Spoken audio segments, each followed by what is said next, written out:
Well, today on What Matters Most with our life coach, Dieter Powles, we're talking about self-esteem. Hi, Dieter. How are you? I'm fine. How are you? I'm doing well, thank you. How do you define, or can you define, what self-esteem is?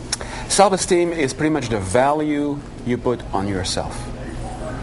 If you think about the bank account, if you have a lot of money in your bank account, you can go out and spend money, invest in other people, take chances. The same is true with self-esteem. The more self-esteem you have, the more you can invest in yourself, the more you can invest in other people, take chances in life, take some risks, and so forth. Yeah, we always hear about how important it is for children to have self-esteem. Mm-hmm. And it's a difficult thing to constantly nurture in a child. It has to do with, I guess, being a good role model and also reinforcing to them, for instance, I know that when kids would do things at school, instead of saying, oh, you're so wonderful, it's like, how does that make you feel to have done something so good? Correct. You have two children. How did you nurture that? I did it that way, and also every day before they left the house, I would ask them, who do you love? And they'd say myself before they went to school. Okay. And to this day, as men, if I say, who do you love? They say myself. So actually... So how did it make you feel? But it made me feel great, because it was one of those messages, you hear the negative messages all the time, you internalize them and you start believing them, and that is really how this happened, internalizing and then feeling good about yourself from the inside out. But it's difficult. It is difficult. A lot of times I think we link self-esteem with achievement. We live in a culture where there is so much pressure on competitiveness and achieving, and the moment you start linking achievement with or feelings of self-worth, it becomes really dangerous, because then the criteria by which we measure our value are based on other people's opinions. Right. So you look to other places to fulfill that feeling of, a sense of self, and it is never fulfilling because it's coming from the wrong place. It ends up always empty. We end up pleasing other people, so it makes us feel good for a while, but in the long run, it doesn't work. So it does go back to the saying that you hear all the time, if you don't love yourself, you can't love anyone else, that kind of thing? But love yourself for who you are completely. Mm-hmm. The good stuff, the bad stuff, all parts of you. Because if you cannot genuinely love yourself, how can you possibly love other people?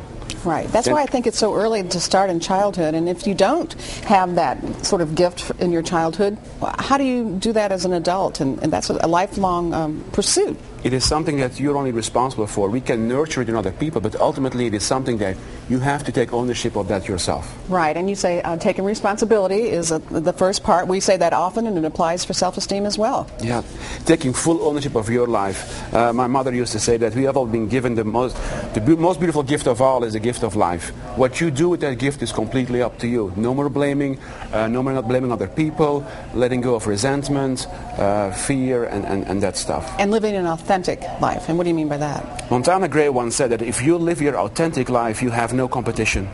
Meaning, if you be completely who you are with all your talents and your strengths and your giftings, there is no one just like you. Right. So it's important for us to express that part of us that is so unique, and to acknowledge that, and to become aware of that. It's liberating. It is freedom. And you also have to really know what your value system is. So you have to really be in touch with what it is you, yourself, believe in, right? Yeah, for example, if you say, I value kindness, but you don't act in a kind way towards other people, you will end up with low self-esteem, because there is not a congruency between what you value and the way you behave. Mm-hmm. So self-esteem, you build self-esteem by understanding your core values and then living a lifestyle that is congruent with these core values. The other point being, get out of your comfort zone and take a risk, right? Because it's successful. If you're successful at it, then it continues to build yourself. What if you're not successful? Well, if you have enough self-esteem in your bank account, so to speak, oh, there you go. You might lose some, and that's okay. Remind me of that song from ABBA in the 80s, Take a Chance on Me, Yeah. You want to sing it? No. Next week we'll go sing it. But the point is that take a chance on life. Take a chance on yourself. Go out, enjoy it.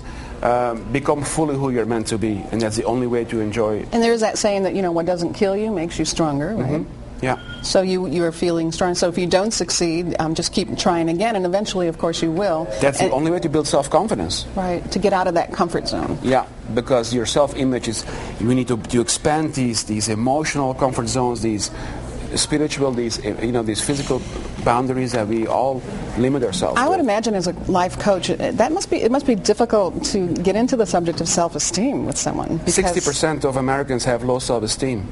Really? And in order to change anything in your life, it starts with the image you have about yourself. If we can change self-esteem, how people value themselves, we can change a lot of things.